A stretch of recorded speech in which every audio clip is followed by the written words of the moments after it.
On our third wedding anniversary at a charity gala held to save endangered marine life, Wesley decided to destroy me. Beyond the heavy velvet curtains, the dazzling night view unfolded outside the floor-to-ceiling windows, like crushed diamonds scattered on black silk. My husband, this man with an Ivy League degree, a family foundation, and a pair of affectionate blue eyes, had his back to me, baring his heart to whoever was on the other end of the phone. His voice was low, broken, full of that vulnerability that socialites found so fascinating. "Jessica, you don't understand. Melanie is too whole now.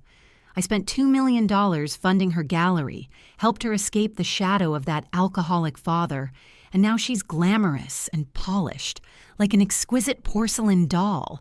But when I look at her, I feel nothing." A chill crept up my spine like a snake, following the open-back design of my haute couture gown. "Then what do you want? Wesley." Jessica's voice came through from the other end of the phone, carrying a carefully crafted languor and nasality. That was her distinctive interrogation tone as a psychiatrist. "I want resonance." Wesley gripped the railing, knuckles turning white. "You just went through that terrible divorce. You're broken now, in pain. But me, my life has been too smooth.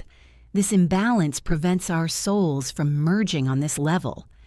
Jessica, to be worthy of your pain, I must also put myself through destruction. I'm going to divorce Melanie. I'm going to become a survivor, too." In that moment, I thought he might as well just jump off this 45-story building. Absurd, disgusting. To be well-matched, spiritually, to roll around in the mud with his soulmate, he decided to sacrifice my life as an offering. I didn't rush out and splash expensive champagne in his face. Though my blood was boiling, my instincts from growing up scrapping through the Rust Belt slums instantly calmed me down. I am Melanie, the one who clawed her way into the art world on a full scholarship, who scrubbed her past cleaner than an operating room.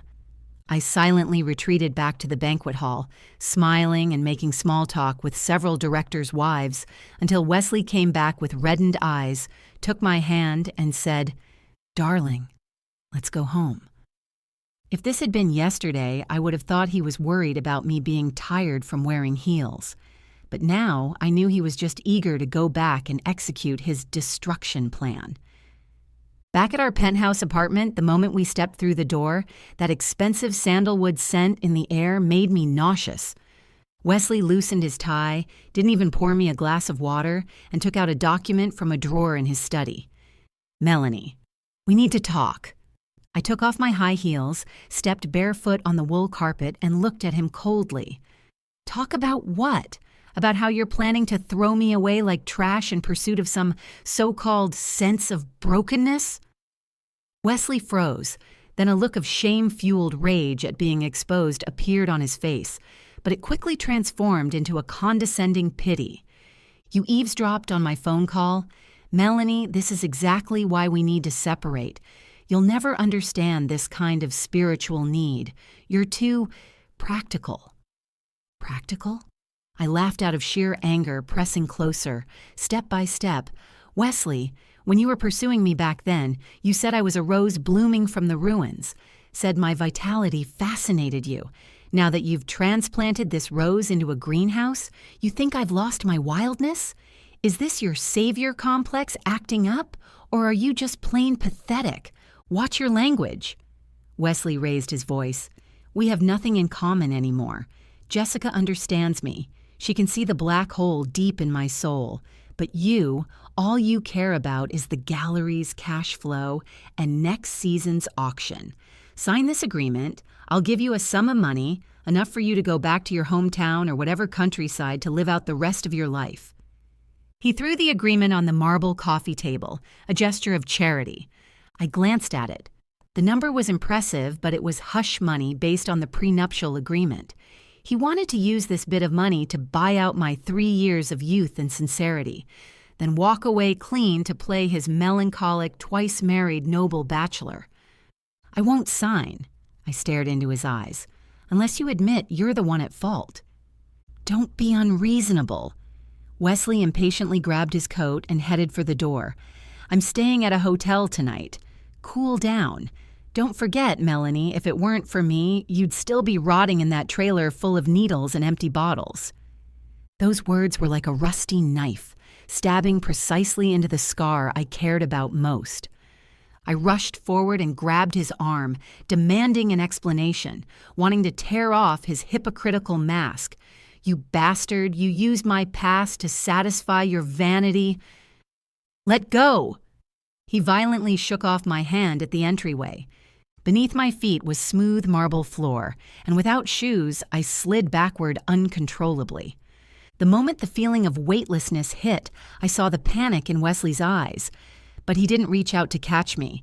The back of my head slammed hard against the sharp corner of the stair railing, intense pain accompanied by warm liquid flowing down. In those few seconds as my vision went black, I heard him say, "You lost your footing yourself. This isn't my fault, Melanie, you're just too emotional." He didn't call an ambulance. Instead, he fled out the door in a panic. At that moment, lying on the cold floor, listening to the sound of the elevator doors closing, the last trace of love in my heart, along with the Melanie who longed to be saved, died together. Was he longing for broken? Fine. I'll show him what it truly means to be shattered to pieces. When I woke up in a private hospital the next day, there were no flowers by my bedside, only Wesley's personal lawyer. "Ms. Melanie, Mr. Wesley is very sorry about last night's accident."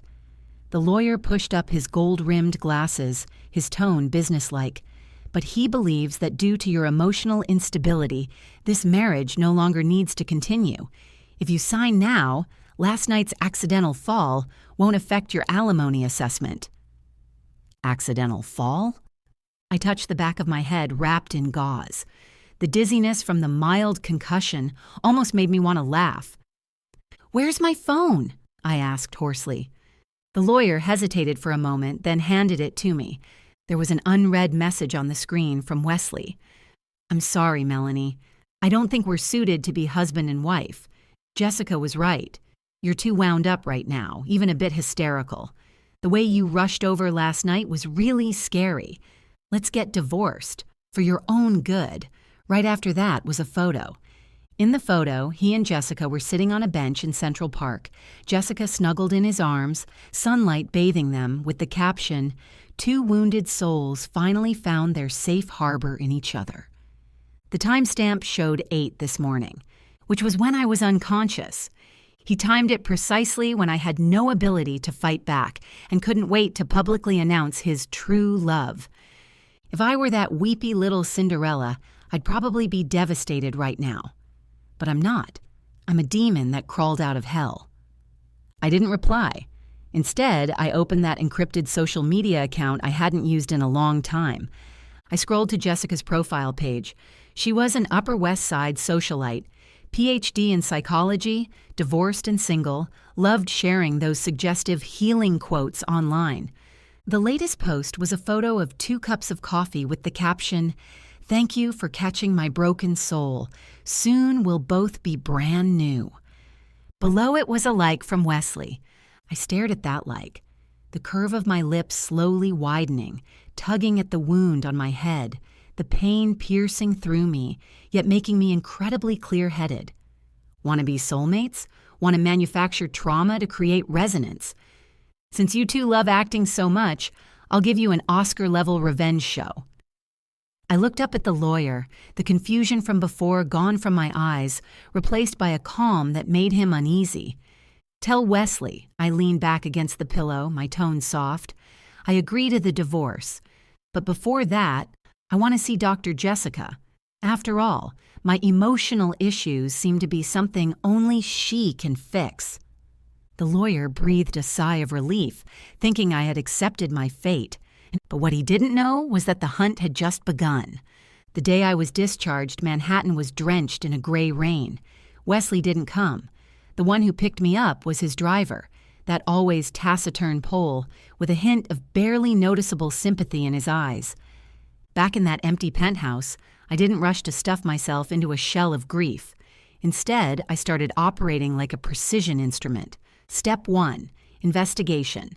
Jessica, full name Jessica Vanderwoodson. A typical old money surname, but with just a little digging in those members-only paid databases, you'd find that gilded shell was full of cracks underneath. Her ex-husband was a nouveau riche from Silicon Valley who couldn't stand her all-pervasive meddling and extravagance and chose to flee as if leaving with nothing. The so-called devastating divorce was nothing but a script she fabricated to maintain her victim persona, and her clinic actually couldn't even afford 2 years' rent anymore. So that's how it was. She didn't really love that idiot Wesley. What she loved was the balance in his trust fund and the sense of security that let her keep playing socialite doctor in high society. What a perfect match. I sneered at the computer screen, taking a sip of my iced Americano. Just then, the doorbell rang. I knew who it was.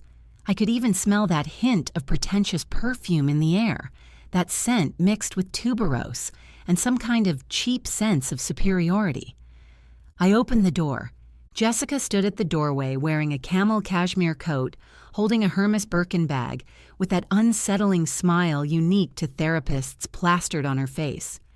"Melanie, I heard you got discharged, so I came to check on you." She walked straight in without waiting for my invitation, her high heels clicking crisply on the marble floor. "Wesley is very worried about you, but he can't face you right now. Can't face me or too busy having a soul connection with you?" I shut the door, with no intention of offering tea. Jessica turned around, her smile fading slightly, replaced by an expression of feigned compassion. "Melanie, I know you're very angry. This is normal, it's the first stage of traumatic stress response. But you need to understand, love is fluid.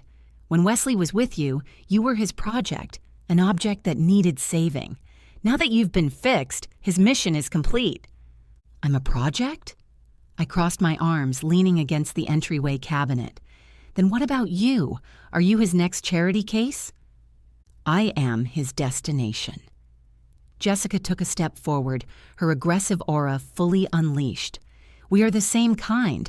We've both been hurt. We both understand how hard it is to find warmth in this cold world. And you, forgive me for being blunt, you're just a lucky passerby. Take that money, leave here. It's better for everyone. You simply don't belong in this circle." She finally said it. That arrogance deep in her bones, that contempt for me and my background. In her eyes, I don't deserve this kind of life. I'm just a thief who stumbled into the palace by mistake. I looked at her and suddenly laughed. Not a cold laugh, but a somewhat neurotic, suppressed chuckle. Jessica frowned slightly.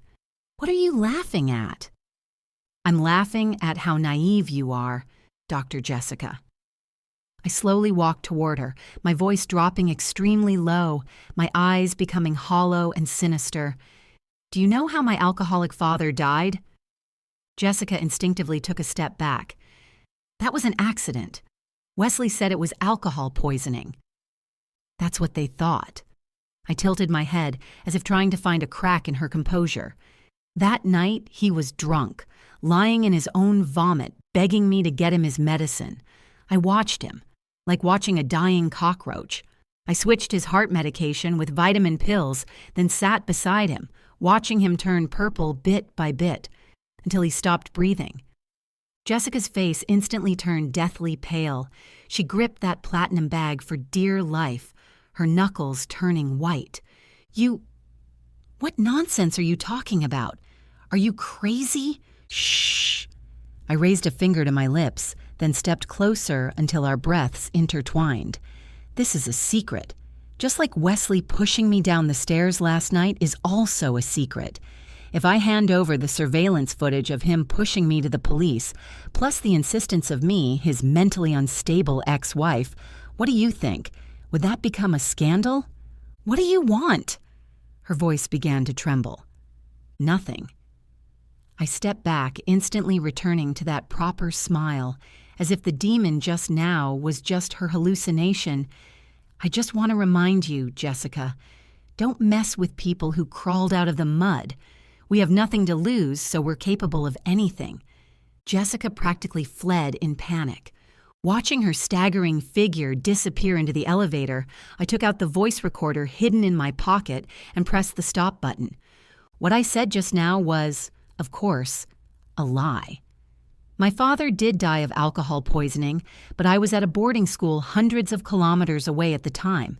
But that doesn't matter. What matters is fear. Fear is a seed. Once planted, it takes root and sprouts in the heart. That night, Wesley's calls bombarded me relentlessly. I put my phone on silent and tossed it aside. Next comes the second step, setting up the board. I turned on another phone and dialed a number. It was my old friend, a PR manager known in this circle for being well-informed. "Hey, Amy, do me a favor." I gazed at the night outside the window, my fingertips lightly tapping the glass. I need to find someone.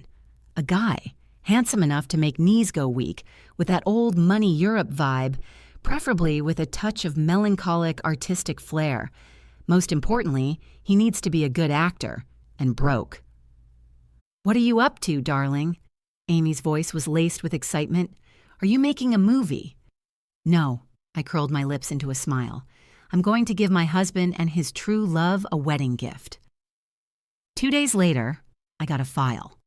Matt Rivera, a Z-list Hollywood actor, mixed race, with a face strikingly similar to a young Alain Delon, and a shitload of gambling debts. Perfect. I arranged to meet him at an underground bar in Brooklyn. Matt was obviously nervous, wearing a slightly outdated leather jacket, his eyes darting around. $20,000 up front. I pushed an envelope across. Another $50,000 when it's done. Matt swallowed hard, his hand trembling as he reached for the envelope. "You want me to kill someone? I don't do that kind of thing." "Calm down, Romeo." I tossed a script in front of him. "I want you to play a role. A tech nouveau, riche from Italy, traveling the world to heal a broken heart. Your target is a woman named Jessica." "Why?" "Because she stole my husband." I looked straight into his eyes. "I want you to make her fall in love with you, madly infatuated with you, and then teach her a lesson she'll never forget." Matt looked at the thick stack of bills, the fear in his eyes slowly turning into greed. "No problem." He tucked away the envelope, a professional smile appearing on that handsome face. "I think I've been meaning to check out the Upper West Side lately." Watching Matt's retreating figure, I sent Wesley a reply. "Jessica came to see me last night. We had a nice chat. I've thought it through. We both need a fresh start. When you come back from your business trip next week, we'll sign the agreement." Sent successfully. The prey has entered the net. Now, all it takes is a little patience, waiting for the moment to reel it in. But before that, I still need to prepare a special gift for myself. I opened the drawer and took out the prank pregnancy test I bought online, the one showing 2 red lines, along with a brand new diary. Amy from Gone Girl was right. If you want to destroy someone, you must first become their worst nightmare. I turned to the first page of the diary and began to write. "Today is our wedding anniversary, and the way Wesley looks at me is like he's looking at a dead person. I'm scared. For the sake of the baby in my belly, I must survive." The pen tip scratched across the paper, making a rustling sound. That was the prelude to revenge. During the week Wesley was away on a business trip to Zurich, I turned this penthouse apartment into a meticulously staged crime scene. Or more accurately, a film set for a psychological horror movie. I started writing that damn diary. I mimicked the handwriting of someone struggling on the edge of despair, recording every detail that never existed. October 5th, Wesley came home at 2 a.m. again. He had that tuberose scent on him. While he was showering, I saw a text from Jessica on his phone. "Don't worry about that crazy woman. She's just your ornament at charity galas." My hands were shaking. I didn't dare tell him I'm pregnant. Would he kill this child? Just like he wants to kill our marriage? October 7th. The way he looked at me today was strange, full of disgust. He said my background makes him feel suffocated. I put a bit more sleeping pills in the soup, just so I could fall asleep. But when I woke up, I found him going through my drawers. What was he looking for? This diary? I wrote slowly, each word carved out as if with a scalpel.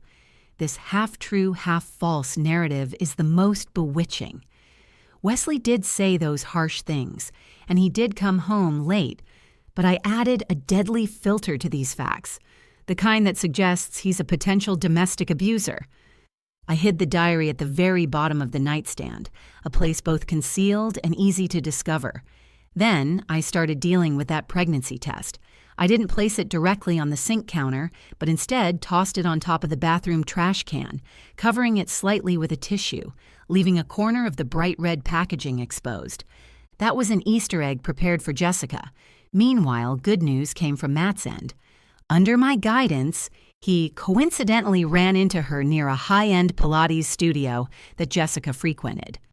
That day, Jessica had just finished a set of core training, riding that endorphin-fueled delusion of feeling like she had the world under her control. Matt, wearing a well-tailored linen shirt and holding a copy of Jungian Psychology, accidentally bumped into her in the coffee area. Oh, scusa, sorry. Matt's deliberately practiced English with a faint Italian accent was an absolute killer. I was too absorbed in this book. The integration of shadow and self is always so fascinating. Jessica's eyes lit up. For a woman who craved admiration and fancied herself an intellectual, this was like waving a laser pointer in front of a cat. A handsome, wealthy, just look at that outfit, European man who also understood psychology. This was practically a romantic encounter, tailor-made for her by God.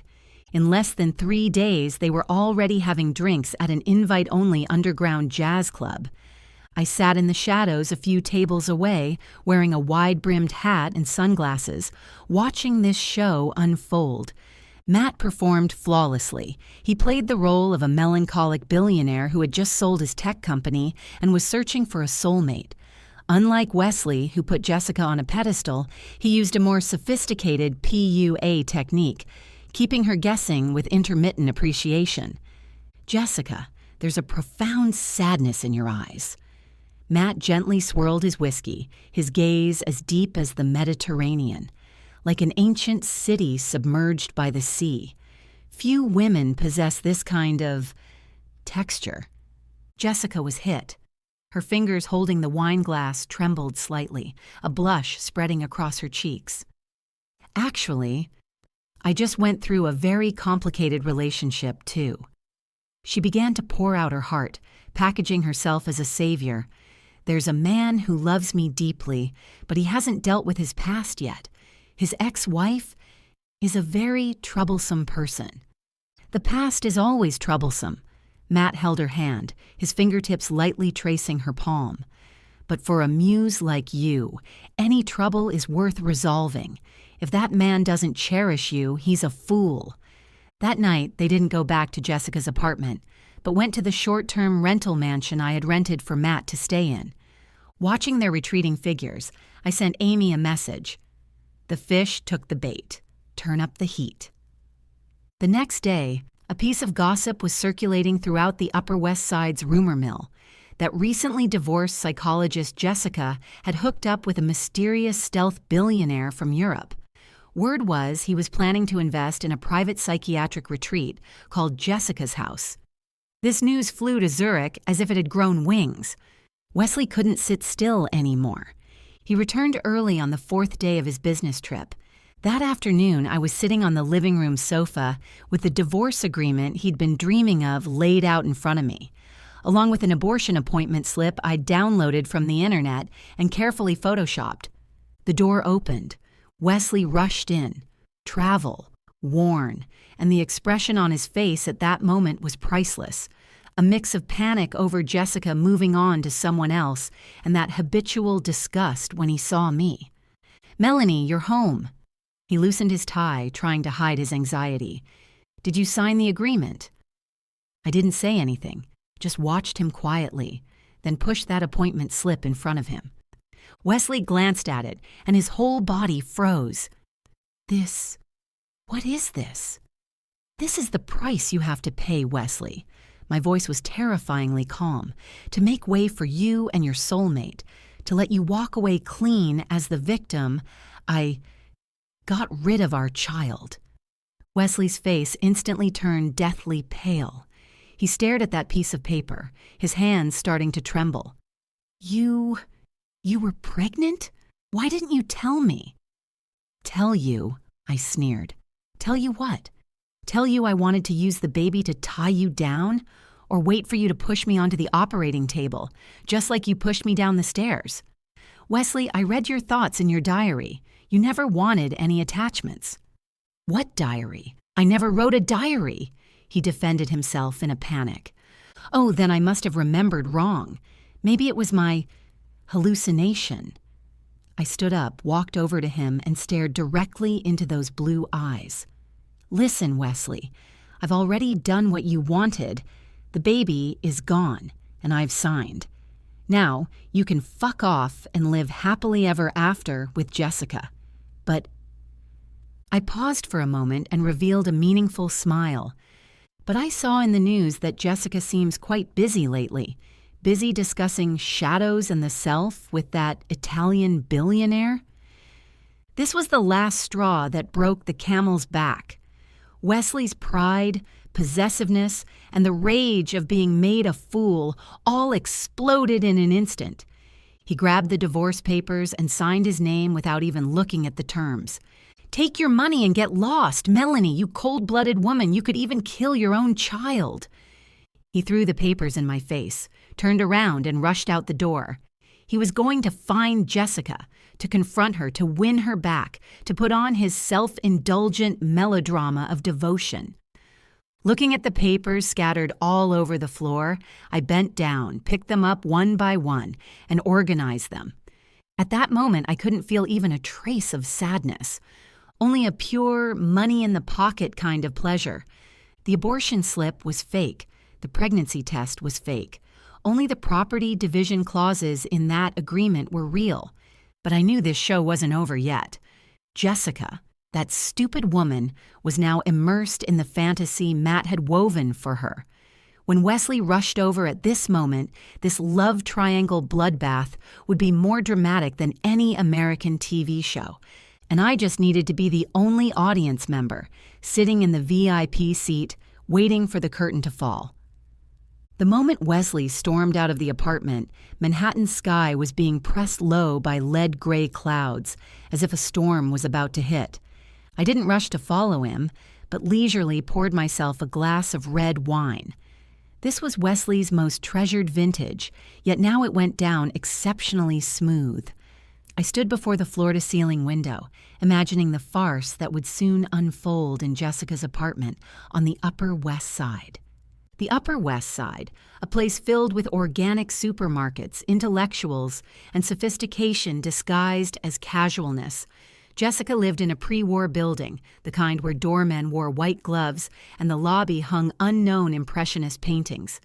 At this very moment, Matt should be there. According to the script, today he would confess to Jessica that he was about to return to Italy to inherit the family estate and invite her to come along, to live the kind of life that only exists in movies. And Wesley would be the uninvited guest. Of course, I couldn't miss this scene. Although I couldn't be there in person, I had long ago planted eyes in that apartment. Jessica had a habit. She would install a pet camera in her living room to watch her expensive Abyssinian cat. Coincidentally, that cat was one I had recommended to her back then as a token of our brief bestie bond. Even now, I still had shared access to that camera account. I opened my tablet. The image had some lag, but the sound was crystal clear. Jessica was sitting on that beige linen sofa, nestled in Matt's arms. Matt was stroking her hair, whispering sweet nothings in that charming Italian accent. "Bella, I have an olive grove at my estate in Tuscany. I want to paint a portrait of you under the sunlight there." Jessica's face was glowing with a dreamy blush, an expression I'd never seen her wear around Wesley. With Wesley, she was the one in control. With Matt, she was the adorer. "Really? But I still have my clinic in New York." She played hard to get. "The clinic? That's just work." Matt scoffed with a smile. You deserve a bigger world, not to be trapped in this concrete jungle." Just then, the doorbell rang. Not a polite ring, but an urgent, angry pounding. Jessica frowned and tried to get up, but Matt held her down. "I'll go check." Matt gave her a reassuring kiss, got up and walked towards the door. The door opened. Wesley rushed in, bringing with him the scent of rain and fury. When he saw that the one who opened the door was a ridiculously handsome stranger in a bathrobe, which I had specifically made Matt change into, he froze completely. "Who are you?" Wesley roared, his voice distorted by jealousy. Matt raised an eyebrow, leaning against the doorframe, his languid posture forming a stark contrast to Wesley's frantic rage. "I'm Jessica's friend, and you are? The delivery guy?" "Wesley?" Jessica stood up from the sofa in a panic, adjusting her slightly disheveled collar. "What are you doing here?" Wesley walked past Matt and strode into the living room, pointing at the man, his eyes full of disbelief and hurt. "This is your healing? This is the rebirth after being broken you talked about? Fooling around at home with some pretty boy?" "Watch your words, sir." Matt walked over and stood in front of Jessica, that knight in shining armor posture making Jessica swoon instantly. "If you insult this lady again, I'll show you the fists of a Sicilian man." "Stop it!" Jessica screamed. She looked at Wesley, a hint of annoyance flashing in her eyes. "Wesley, we're not even together. You're just my patient or maybe a friend. I have the right to choose who I date." These words hit Wesley's face like a slap. "Friends?" Wesley let out a bitter laugh, pulled out the freshly signed divorce agreement from his pocket, and slammed it hard on the coffee table. "For you, I divorced Melanie. She even aborted the baby so we could be together. You said we were soulmates. You said we needed to experience trauma together. Is this your response?" The room fell into a deathly silence. Jessica widened her eyes, looking at the agreement, then at Wesley. She was clearly shocked by the aborted the baby information, but soon her expression changed. It was the shrewdness of someone calculating pros and cons. She now faced a choice. Should she choose Wesley, who had gone crazy for her, just became single again and was quite wealthy, or Matt, the mysterious and charming one who promised to take her to Tuscany? If it were before, she might have chosen Wesley, but now, with Matt as the perfect comparison, Wesley's deep affection seemed so cheap and burdensome. Besides, a man who just forced his ex-wife to have an abortion? If word got out, her reputation in the circle would be completely ruined. "Wesley, you're terrifying." Jessica took a step back, nestling against Matt. "You forced Melanie to have an abortion? You're a monster. Please leave my house. I don't want anything to do with you. Wesley looked at her, desperate to avoid his demeanor, and the light in his eyes completely died out. He turned his head and looked at Matt, trying to see a trace of fear or guilt in this man's eyes. But all he saw was mockery. "Did you hear that, sir?" Matt smiled and made an inviting gesture. "Lady said get out." Wesley broke down at that moment. All his self-pity, all his sacrifices, had become a joke at this moment. He had not only lost his wife and children, but also his so-called true love. Like a beaten dog, he stumbled and rushed out of the apartment. Watching Wesley's disappearing figure on the surveillance feed, I turned off the tablet. Brilliant. But I knew. This wasn't the end yet. Although Jessica had chosen Matt for now, this was just a castle in the air built on lies. And Matt, that actor on my payroll, his job wasn't done yet. He not only had to make Jessica fall in love with him, but also leave her an indelible gift. The following month was the honeymoon period for Matt and Jessica. They rented a villa in the Hamptons. Of course, the deposit was paid with Jessica's credit card, Matt's excuse being that his Europe account had transfer restrictions, living like a pair of lovebirds in paradise. As for me, I quickly completed the asset transfer during this time. Wesley, in order to get rid of that shameful past as soon as possible, and also to win back Jessica. Yes, this idiot still hadn't given up. He thought that as long as Jessica saw Matt's true colors, she would come back to him, was surprisingly generous in the property division. $25 million in cash, a loft in Tribeca, and 3% of shares in his family's company. In exchange, I signed an extremely strict non-disclosure agreement promising to never reveal to the outside world the truth about that push-down-the-stairs incident, or the abortion that never happened. On the day of signing, Wesley looked 10 years older. "You won, Melanie." He stared at me in the law firm's conference room. "You've been scheming all of this from the very beginning, haven't you?" I put away that enormous check, placing it in my Hermes Kelly bag, one I bought myself, not a gift from him. "Wesley, I never schemed against you." I stood up, smoothing down my skirt. "I simply learned how to be a proper businesswoman when you decided to throw me away like trash. Don't forget, you taught me this. In this circle, there's no real affection, only transactions." Walking out of the building, the California sunshine seemed to already be shining on my face. But just as I was about to book my flight, Matt sent me a message. Just one photo. It was an ultrasound image. Jessica was pregnant. Looking at that photo, I laughed until I almost cried. Is this fate's sense of humor? My fake pregnancy lie actually became reality with Jessica. Now, the script has reached its most exciting turning point. It's time for Matt to exit the stage. And that lonely, regretful Wesley, desperate for redemption, just happens to need a chance to pick up the pieces. I texted Matt back, "Nice work. We move tonight." That night, Jessica woke up in the Hamptons villa to find no one beside her. On the nightstand was a note, along with a ring that looked expensive but was actually cubic zirconia. "Dear Jessica, urgent family summons. I must return to Italy immediately to handle inheritance matters. Once I've taken care of everything, I'll send my private jet to pick you up. Love, Matt." Of course, that phone number became disconnected. That account was also deleted. Jessica searched like a madwoman for the non-existent Italian billionaire until she discovered her credit cards had been maxed out, and that so-called Tuscan estate simply didn't exist. She'd been scammed. Not only scammed out of money, scammed out of sex, but also carrying a con man's baby in her belly. And at this very moment in this world, only one person would still treat her like a goddess. Only one person would pay for this kind of brokenness.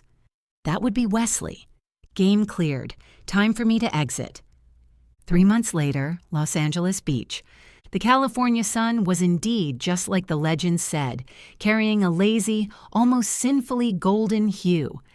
I sat on the terrace of the oceanfront villa that cost me $8 million, holding a turmeric latte in my hand, with the rhythm of the Pacific crashing against the rocks beneath my feet.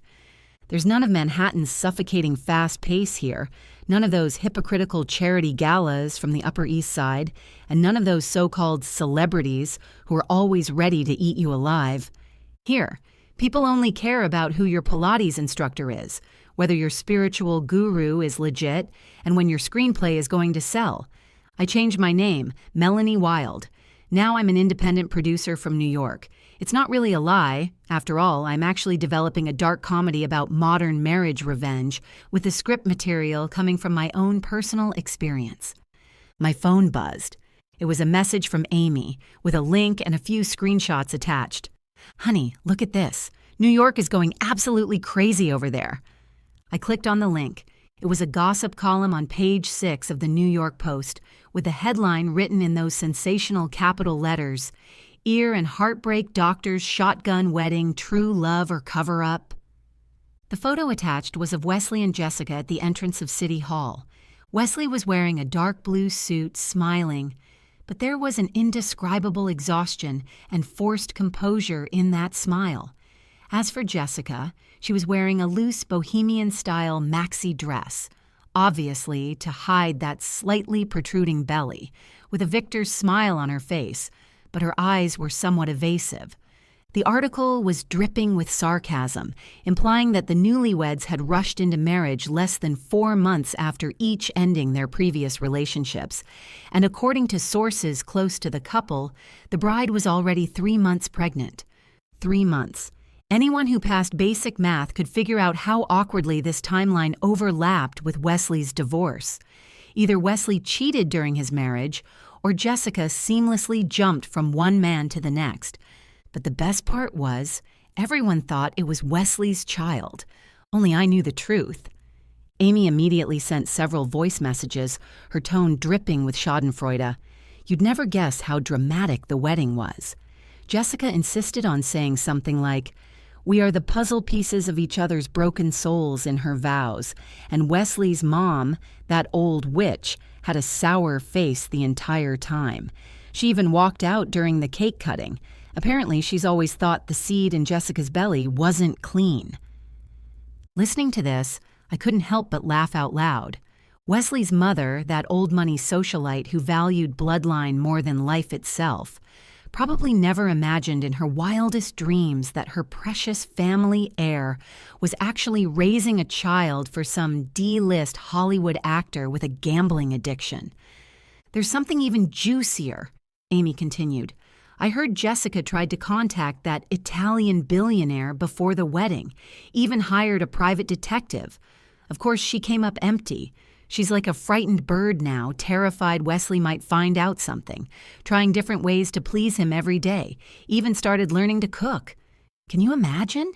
Jessica Vander Woodson peeling onions in the kitchen? I pictured that scene and felt it was more satisfying than any revenge. Jessica, the woman who once looked down on me and mocked me as a project, now has to transform herself into the very dutiful wife and mother she once despised in order to cover up her own foolishness and betrayal. She will live every day in fear, worried that the secret only she knows will explode like a time bomb. As for Wesley, he got his dream survivor partner. But was he truly happy? I remembered that hollow look in his eyes the day he signed the divorce papers. He thought he was saving Jessica, but he was just paying for his own vanity. When that halo of self-satisfaction faded, all that would be left was suspicion, lies, and a complete mess. I put down my phone and took a deep breath of the salty sea air. Just then, the glass door to the terrace was pushed open. A tall man with sun-bronzed skin walked out. He was wearing a pair of board shorts holding 2 surfboards in his hands. It's Jack, my surfing instructor and also my recent dating partner. He's that typical California golden boy.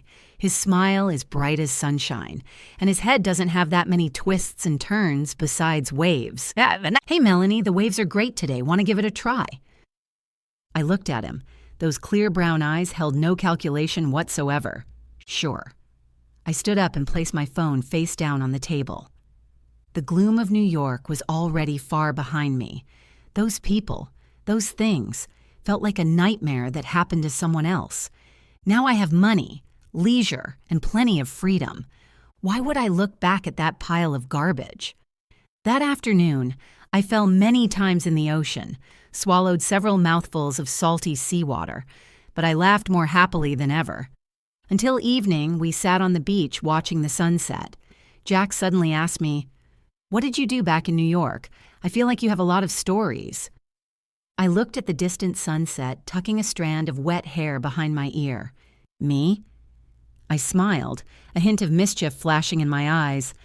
I used to be a garbage collector, specialized in handling hazardous waste, but now I'm retired. Jack didn't understand, but that didn't matter. What mattered was that I had completely detoxed from that toxic marriage. However, fate didn't seem ready to let that pair of soulmates off so easily. A week later, I received an email from a private paternity testing agency in New York. Don't get me wrong, I didn't go get a paternity test done, but I once hacked into Jessica's email account to investigate her, thanks to hacker services on the dark web. Although I haven't logged in for a long time, that auto-forward setting is still active. This email was sent to Jessica. Obviously, this mom-to-be wasn't at ease. She wanted to find out before the baby was born whether it was Wesley's seed or Matt's seed. After all, there was a possibility of overlap in the timeline. I clicked on the attachment. In that instant, I felt like God really was a screenwriter, and one with a dark sense of humor at that. The report showed biological father-son relationship excluded. In other words, the baby in Jessica's belly was 100% Matt's. I stared at the screen, my fingers lightly tapping on the desk. I had two choices. First, send this report to Wesley, let him break down immediately, and this drama could reach its grand finale right away. Second, do nothing and let this secret continue to ferment. Let Jessica give birth to this child in fear. Let Wesley pour all his love into raising this child. Let this lie snowball bigger and bigger until the devastating blow when it finally becomes impossible to contain. In this circle, a dull knife cutting flesh hurts the most.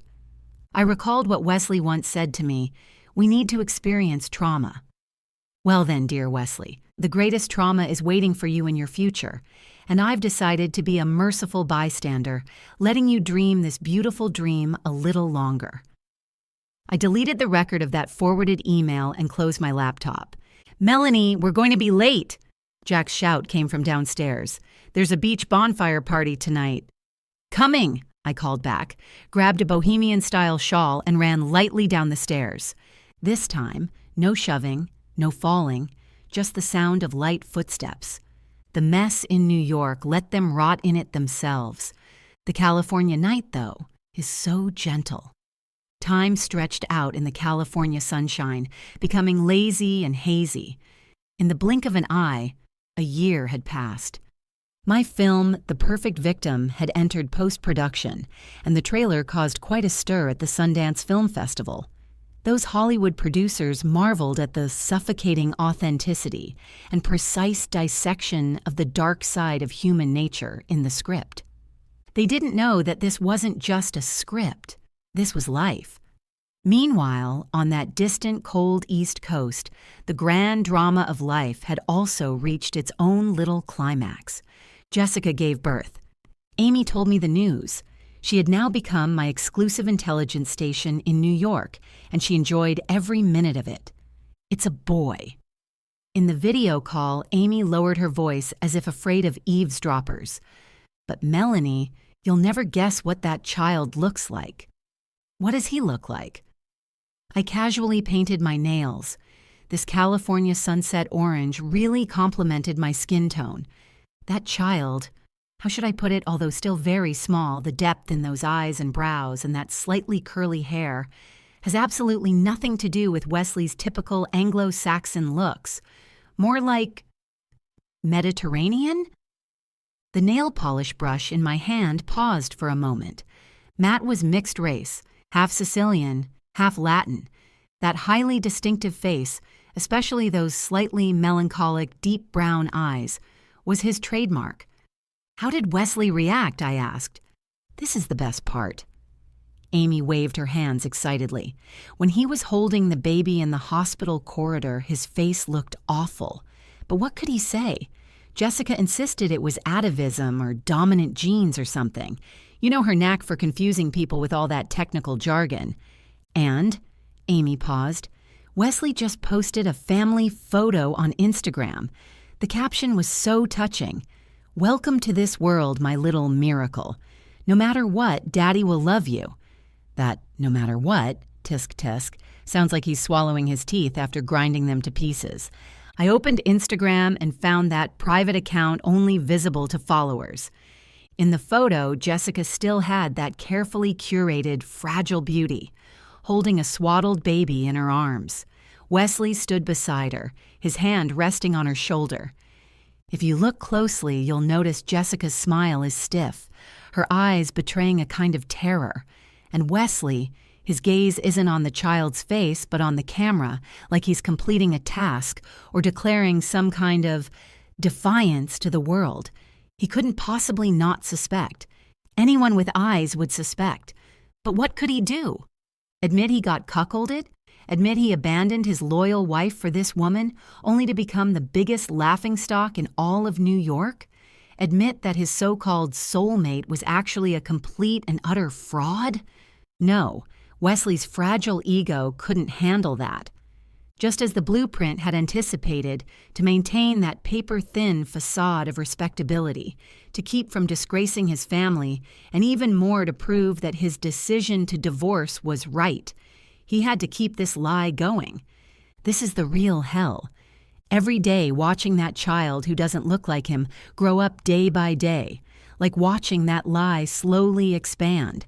Every cry of daddy is a mockery of his intelligence and dignity. I liked that post. Then I typed out a comment. Congratulations. This kid really looks like you, especially that story in the eyes. Send. This was absolutely soul-crushing. I knew these words would pierce Wesley's already sensitive and paranoid heart like a thorn. Less than 5 minutes later, my phone buzzed. It was a private message from Wesley. Since the divorce, he hardly ever contacted me except for necessary legal document exchanges. What do you mean? Just these few short words, but I could imagine his trembling fingers as he typed and his teeth-gritting expression. I didn't reply. Silence is the greatest contempt and also the best blank space to leave. Let him guess. Let him wonder whether I know some inside information. Let him slowly rot in that torment of uncertainty. That evening, I went to a party in the film industry. Amid the clinking of glasses, an independent producer from Europe walked toward me.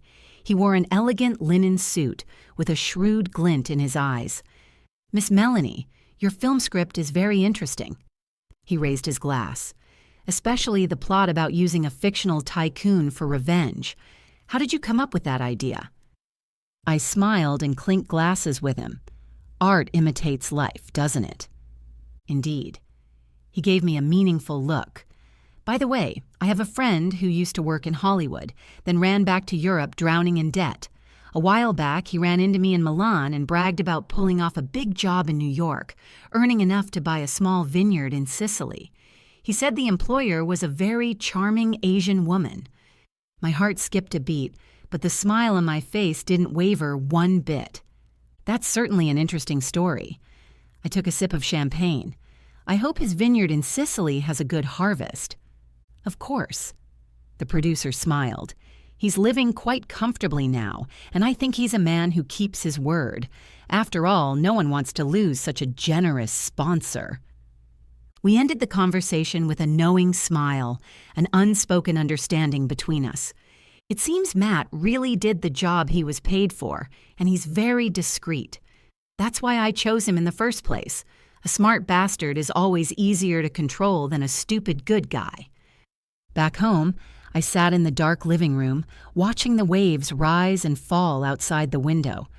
The thrill of revenge is like this tide, surging and overwhelming when it rises, but leaving only a wet, empty beach when it recedes. Did I ruin their lives? No, they ruined their own lives. I was just the one who handed them the rope. Jessica's vanity and greed, Wesley's arrogance and hypocrisy, those are the real nooses around their necks. And now, the noose has tightened. The years to come will be their long, endless sentence. Jessica will have to constantly guard against her secret being exposed, endure Wesley's growing coldness and suspicion. She can no longer look down on everyone and call the shots like before. She can only be a lowly doll, dependent on a man. And Wesley, he will spend countless late nights looking at that mixed-race child, asking himself what he did wrong. He will miss Melanie, who once loved him wholeheartedly, miss that simple, pure past, but he can never go back. This is the greatest punishment for him. I stood up, walked to the mirror, and looked at myself inside. The Melanie who used to tread carefully to please her husband, who walked on thin ice to fit into high society, was gone. In her place was a strange woman with determined eyes and a hint of a cold smile at the corner of her lips. I lost love, but I won myself back, and I won beautifully. To the survivor. I raised my glass to myself in the mirror. The wine in the glass was crimson like blood, shimmering with a bewitching glow under the California moonlight. There are no walls that don't let the wind through in this world, especially when that wall is built from lies and suspicion. Late one night, 3 years later, I was in the editing room staring at the final cut of The Perfect Victim when an overseas call from Amy shattered the calm. "Melanie, something huge happened." Her voice was sharp and piercing, and even from half a world away, I could hear that excitement of someone who loves watching drama unfold. World War III broke out at the Wesley house tonight. Even the ambulance showed up. I took off my headphones, rubbed my slightly sore temples, and the corners of my mouth curled up involuntarily. "Slow down, take your time." "You know Wesley's assistant? That Ivy League girl who just graduated not long ago, Jessica." Amy spoke rapidly. "She hooked up with Wesley, and not just once. Apparently, it's been going on for over half a year." I raised an eyebrow. This was a development that was expected. When the soulmate at home turns into a ticking time bomb full of deceit and stress, a man like Wesley will naturally seek new solace. That young assistant who adores him and has eyes as innocent as a fawn's is practically a carbon copy of the person I was when he rescued me all those years ago. History always repeats itself in striking ways, only this time Wesley was no longer that affectionate savior, but a complete and utter scumbag. "And then?" I asked. "Then Jessica found out.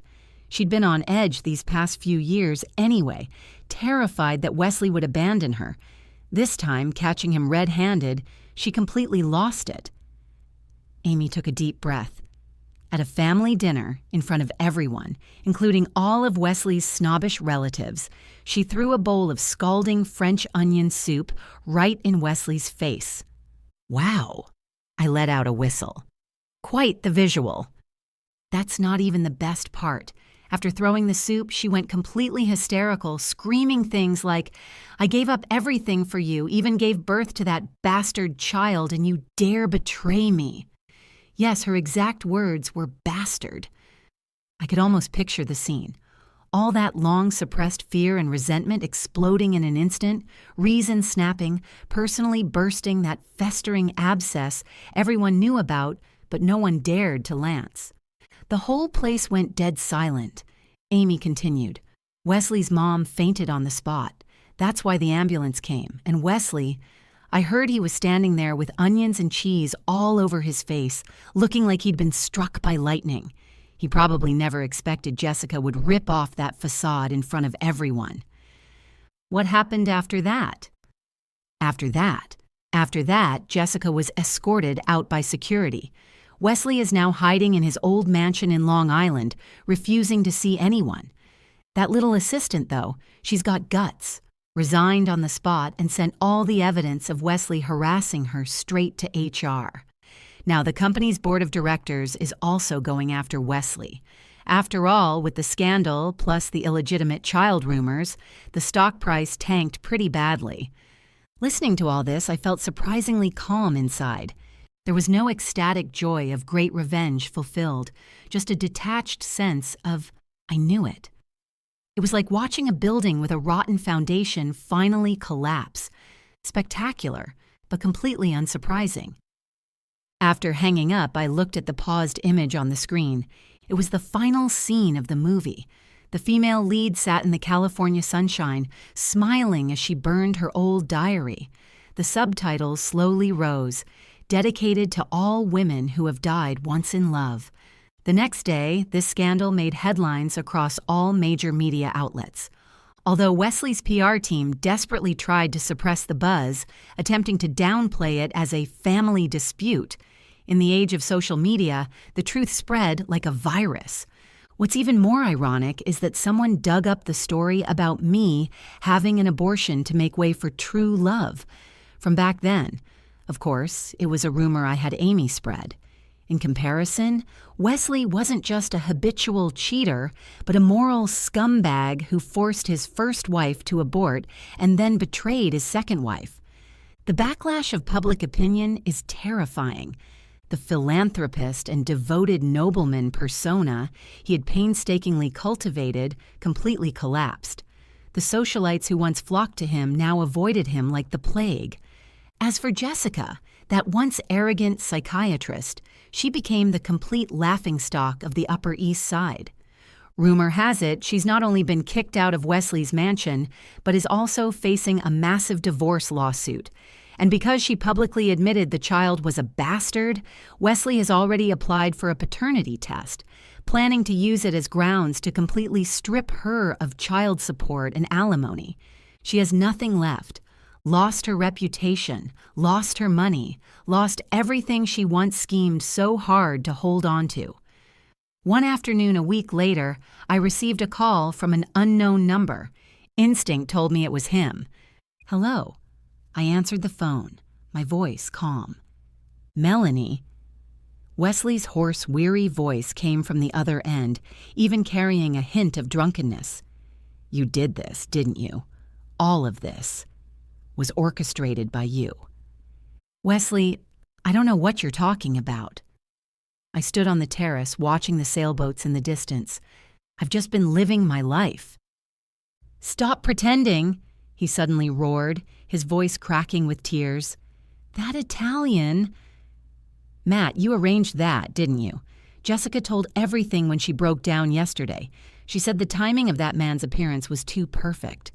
It was you. You wanted to destroy me."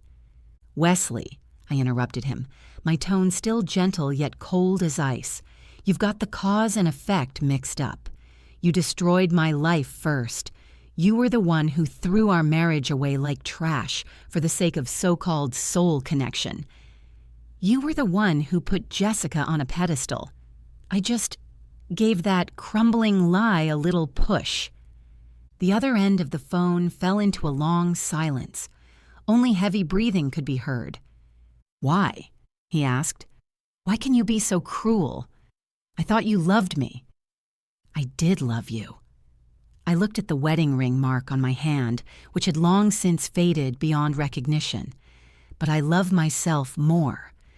When you stopped treating me like a person, I had to become a devil to survive. This isn't cruelty, Wesley. This is survival. Can we go back to how things were?" He suddenly asked an utterly stupid question. "I know I was wrong now. Jessica is a lunatic, and that child isn't even mine. Only you were real. Melanie, all I have now is money, but I'm not happy at all. If you're willing to come back—" I laughed out loud.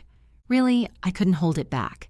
This man believed until his death that as long as he turned back, I should be standing in place, grateful and indebted, waiting for him. His arrogance was carved into his bones, beyond saving. "Wesley, have you read The Great Gatsby?" I asked. "What?" "There's a line in it. We beat on boats against the current, borne back ceaselessly into the past. But I'm different." I took a deep breath. The California sun shone on my face, warm and cozy. I'm the one who's already made it to shore. As for you, just slowly sink on that broken boat. After saying that, I hung up the phone and blocked the number. Then I tossed my phone onto the sofa and turned to walk toward Jack, who was making dinner in the kitchen. "What's for dinner tonight?" "Seafood risotto and your favorite white wine." Jack turned around and gave me a radiant smile. In that smile, there was no scheming, no hypocrisy, only the taste of life itself. This is what's real. As for Wesley and Jessica, they were already characters from a previous movie, and my new life had just started rolling. 3 years later, Los Angeles. At the Vanity Fair Oscar party after the Oscars, champagne towers refracted mesmerizing halos under the lights, and the air was filled with the scent of expensive perfume and the smell of success. I was wearing a deep green velvet backless gown, holding that weighty little golden statuette in my hand, the Best Original Screenplay Award. My film, The Perfect Victim, not only dominated the box office, but also swept through this awards season. "Congratulations, Ms. Wilde." A renowned film critic raised his glass to me. What's most striking about this film is its sense of authenticity, especially that ending. The heroine didn't choose to forgive, but completely destroyed the old world and built her own kingdom. It's so unconventional and so satisfying. I smiled and clinked glasses, because reality is often more absurd and more cruel than movies. Just then, a small commotion arose in the crowd. I followed the gazes and saw a middle-aged man, slightly overweight with a receding hairline, trying to sneak into the party but being stopped by security. He was wearing a designer suit that looked somewhat outdated, his expression flustered and awkward. It was Wesley. If I hadn't looked closely, I almost wouldn't have recognized him. The once spirited, deep-eyed prince of the Upper East Side now looked like an empty shell drained of all vitality. His eyes were clouded, his cheeks puffy, the marks of prolonged drinking and insomnia.